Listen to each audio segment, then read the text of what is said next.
Hezbollah fires 160 plus rockets into Israel. Nasrallah fumes in anger amid IDF's major breakthrough. A tit-for-tat exchange.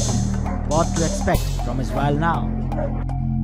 On Wednesday morning in Israel, scores of rockets were fired from Lebanon towards northern Israel. This barrage came hours after Israeli airstrikes killed 4 officials from the militant group Hezbollah, including a senior military commander.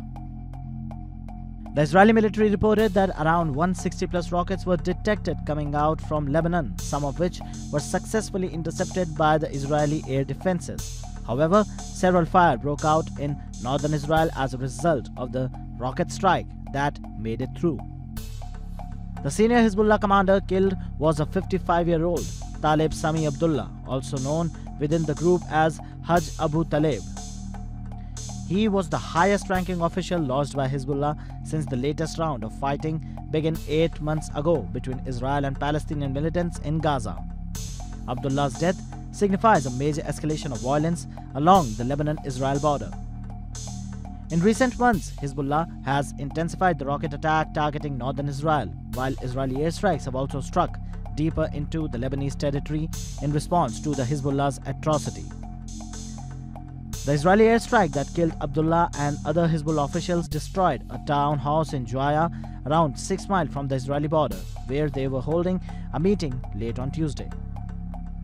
A Hezbollah official stated, speaking anonymously, that Abdullah was even more senior commander than Wasim al-Tawil, another high-ranking Hezbollah leader killed in Israeli airstrike in January.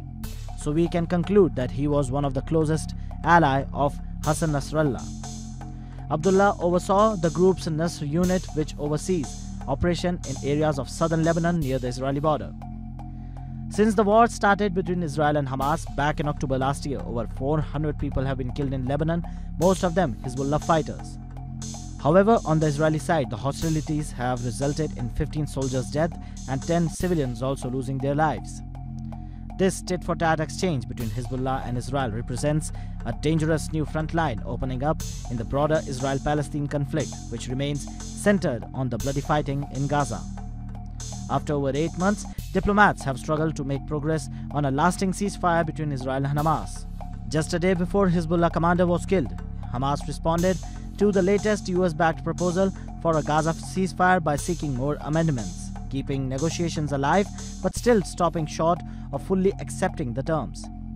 The key sticking points have included provision for an eventual permanent halt to the fighting and full withdrawal of the Israeli forces from Gaza in exchange of the release of hostages held by Hamas. But will that materialize? Well, for that, we still have a lot of time to see. Subscribe to Oneindia channel and never miss an update.